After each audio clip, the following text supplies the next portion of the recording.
Recently, while trying to pour resin back into the bottle, I knocked it over and had a nasty mess. Since then, I discovered a way to keep the funnel in the mouth of the bottle that doesn't require the use of my hands. That makes it easier to handle the resin tray. The last few bottles of resin I bought were these liter bottles. And this happens to be the Syria. I don't know if I'm pronouncing that right.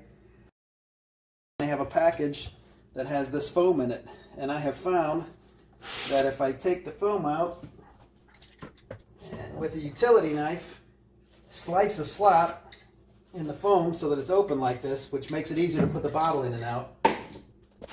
When it comes time to empty my vat back into the bottle, I set my bottle in the box, push the foam back over it partway down, and then when I use my funnel, it sits really nice right in there. Put my paper funnel filter in there.